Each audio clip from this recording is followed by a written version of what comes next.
Well, Cheeto, obviously, this is a fight that you wanted against Dominick Cruz. You're fighting in his backyard, so I'm curious, what are the emotions now, just a few days removed from or ahead of the fight? No emotions, cold blooded. Ready to go. I feel good with myself. Well, I feel great with all the work I put until this moment, and you know, we. I can lie to everybody, but I can never lie to myself, and I know how ready I am and the type of work I put for this fight. So I feel I'm the best in the world right now, and I can be a world champion at any night. So I'm ready to show that Saturday night. Well, you say no emotion, but Dom was in here earlier, and he said he's still trying to figure out why you're mad at him. So why do you think he believes you're mad at him? I don't fucking know. I'm not in his mind. But we did a sit down interview face to face. Did he tell you how mad it was? No. So I I just speak the truth. I keep it real. I don't think fighting is a pretty thing. I'm not in here to shake hands or bow to each other. Like if I want that, I will go to any other sport. But I like to fight. And the other sport I love in surfing, I wasn't that good to make this type of money, so I just do it for fun and I fight for a living. But you know, I ain't mad at nobody. I really have no emotion to anybody I ever fought. But when they give me a contract with a name and we get locked in a cage, I want to fuck you up. Simple. Then he had mentioned on Monday when he was on the MMA Hour that you guys would be around each other training, maybe at the PI and stuff, and you would just verbally poke him, just like kind of poke at him verbally. So what exactly was he talking about? Well, the UFC offered me not once but a couple times, like real offers. You wanna fight Cruz in this date, and I said yes. The same way I said yes to the last 20 guys I fought in the UFC, and he declined like three times. The reason I don't know. I don't care. So I just make that public. I was like, hey guys, I got offered a fight. He declined.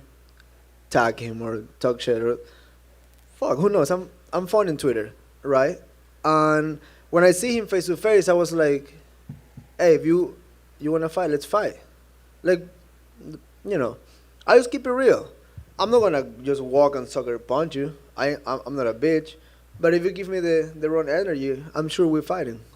And looking at his skill set in the octagon, when he came into the UFC, a lot of fans and pundits would call him unorthodox and unique with his footwork and head movement.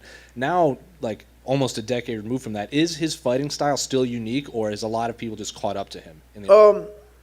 Honestly, at the beginning, he was fighting a lot of 125ers. So I think you can do a lot of craziness when you're fighting guys that are like 20 inches smaller than you. Like he fought Benavides, Demetrius, Faber. All those guys are like 5'2". Like they're not, like for real. I'm not even talking shit on them. I respect them, but they're small guys. So that style can be successful like that. And I believe in this new timeline. Even when he was a champion, he never fought Barao. He never fought, Frankie or Sanhagen or Dillashaw. Oh, he actually fought Dillashaw twice, but he don't fought the rest of the guys, like the new prospects, the good guys. So I'm like, I respect you as a fighter, but you haven't shown you get in there with the best of the best in this time because he was injured a lot, and no shame on that, But he didn't fight like, Sonja Dongs or guys like that.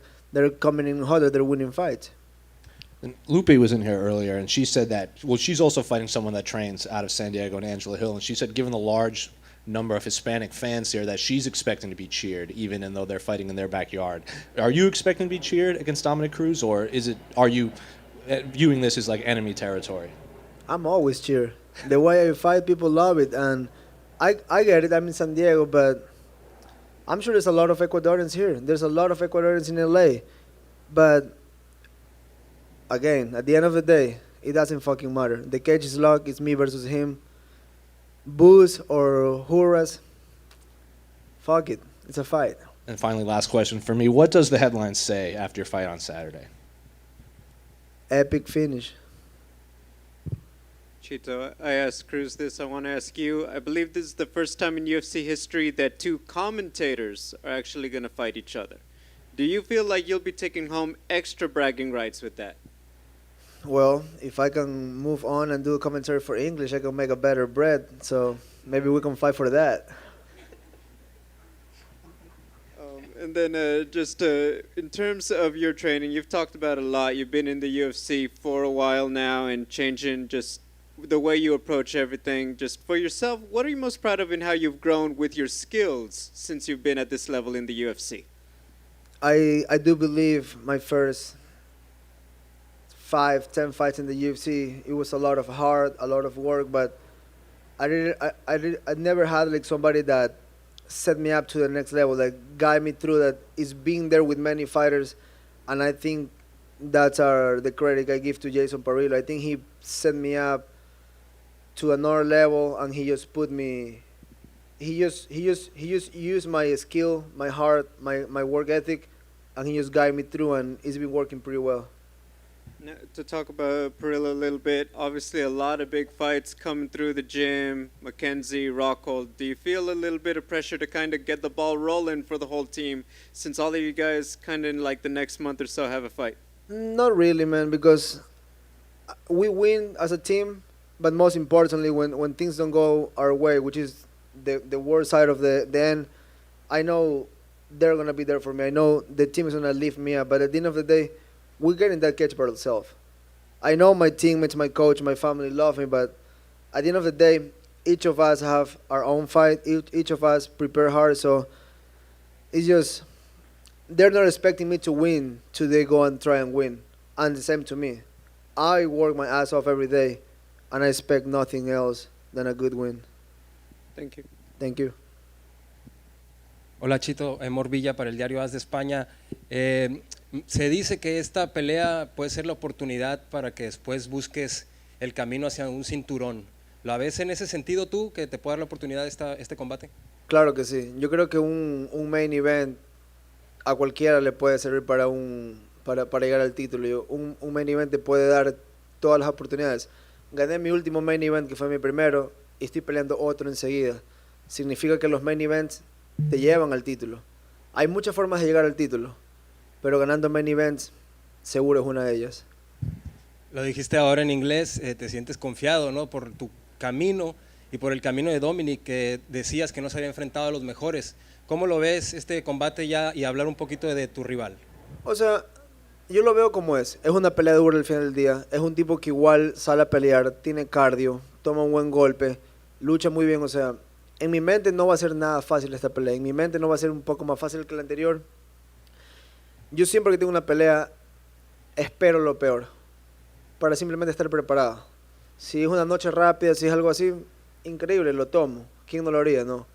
Nadie se levanta diciendo, ay, quiero que me revienten la cara hoy día. Pero, si me preparo mentalmente para lo que sea, pues no tengo problema. Y de la forma que yo trabajo, sé que voy a salir ganador. ¿Qué nos dices del MMA latinoamericano? ¿En qué lugar lo pones tú como representante? Yo creo que cada vez somos más. Yo creo que cada vez vemos gente de habla hispana en main events, ganando peleas en la UFC, y como todo en la vida, ¿no? Es una evolución, y creo que estamos poco a poco llegando a nuestro mejor momento. Perfecto, gracias. Gracias a ti. Chito, también si me permites por acá en español, Heriberto Muñoz del periódico Frontera de Tijuana. Precisamente ahorita que se hablaba del MMA latinoamericano, lo quería centrar en Ecuador, que me cuentes qué está pasando en Ecuador. Digo, conocemos bien lo que ha pasado con Michael Morales, los hermanos Martinete, que están ahí también intentándolo. La victoria, obviamente, que visualizas, ¿qué significaría para ti, para todo tu pueblo, no? Pues es algo gigante. Cuando yo peleo se paraliza el país, es como cuando juega la selección. Todo el mundo está viendo, todo el mundo está apoyándome, y es una razón más para salir a dar todo de mí, es una razón más para salir a matar. Y yo sé que esa noche puedo sentir la energía desde Ecuador, de la gente que realmente me quiere, que realmente quiere verme ganador, y eso es lo que realmente cuenta en el deporte.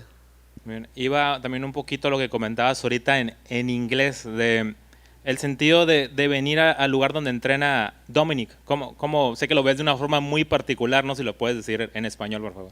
Pues Para mí es una pelea, no. Yo no tengo problemas si peleo con todos sus fans ahí o con todos sus enemigos ahí. Para mí, una vez que cierran las jaulas, es él y yo. El resto realmente no importa si lo apoyan a él o a mí.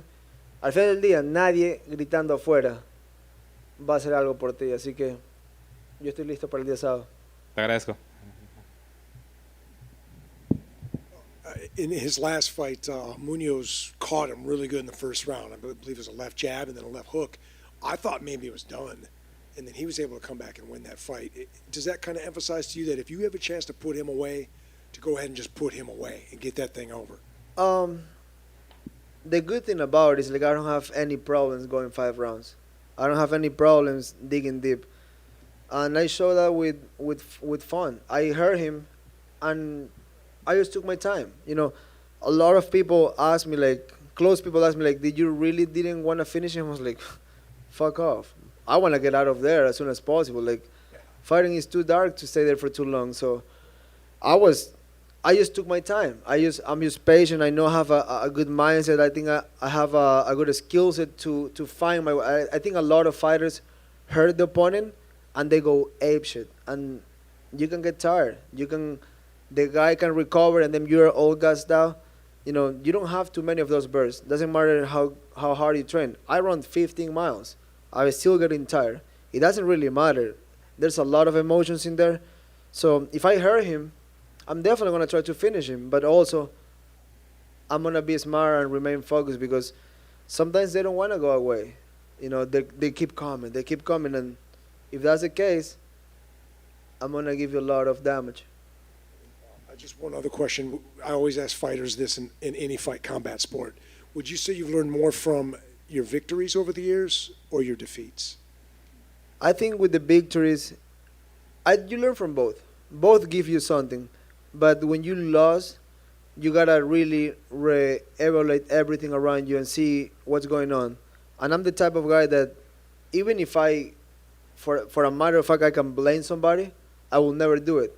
Because at the end of the day, it's up to me to kick that person out or change it or tell them they're not giving what I need. So, you know, when I lost fights in the past, I really evaluate everything and I try to figure out why I lost, what happened in there, and see how were my emotions in there, like everything. And I really believe at the beginning I was fighting out of heart. Like, I don't have any amateur fights. I'm not a jiu-jitsu world champion, kickboxing world champion. I was just a kid fighting on the street that get to a jiu-jitsu gym, and 7 years later made it to the UFC with a record of 6-1. So most of the people that came that green, they're not here anymore. I'm just glad and I'm just happy I have this heart that brought me all the way here, and now I have the tools. Hey, Cheeto. There was a story you had told a little bit ago that I just wanted to get some clarification on. It was earlier on in your career, and you're a guy that has a fair amount of artwork like myself. Was it true that Sean Shelby scolded you for getting a neck tattoo? Yeah. Well, he when I get my first neck tattoo, I got this huge gorilla, and I fucking like gorillas. So I got a big gorilla, kind of like a psychedelic look, maybe on mushrooms. And Sean Shelby was like, "You're a fucking idiot. That's not cool." He honestly, I think he was just looking up to me, like kind of like protecting me, like, "Hey, don't do dumb shit at this point." And I get it, but the tattoos for me, like my mom is around, you can ask her. When I was like 4 years old, I would go to the corner store, and they sell like all these like kind of like real tattoos you can put on with water. And they will send me back from the school because I was neck all the way down. I will tell my neighbor, I will be like, "Hey, can you put those like angels and things like that on my back," because I couldn't reach. And I will be full covered on fake tattoos. I don't know why. I just like tattoos. And I didn't finish my arms before I went to my neck. Because I said, fuck it, if I go to my neck, I have to finish the rest. So I think that was a smart move. I appreciate it, bro. Do you have any room for more? Oh, I have a lot. I have my whole stomach available. Mr. Cartoon is finishing my back in a couple of weeks. I got a couple of spots on my leg. And then my head, I'm finishing my head soon too with Vera crack. So I got space. How do you? Has Mr. Cartoon done anything else on you? He did my whole back piece. How long of a wait was that? It was quick. When you asked him to do it, because his books are like 3 years long. Not for me. We're cool. I text him one day and so this is what happened. Somehow, because he have his cars, his show cars at Ruka, and the warehouse is where I train is in the back. So randomly, 3 fights in a row. He came on a Monday, and I fought that weekend. And I was like, the first time I was like, hey man, come on, give me a big piece. I was like, yeah, sure. Talk to my assistant. So I talked to him. I was like, put me in. It's like he's a little busy now. So 3 fights in a row. Somehow, I get to Rook on Monday, to just say hi to everybody, say thank you, whatever. Or he used to go back to the gym, and then he was there, and then I was like, come on, give me a back piece, and then he's like, I'm free next week. I said, fuck it. And he told me, you want to do 2 sessions? I'm like, no, do it in 1. He finished my whole back, almost finished my whole back in 9 hours. We smoked some crazy shit before, so I was numb. He got some good stuff in there.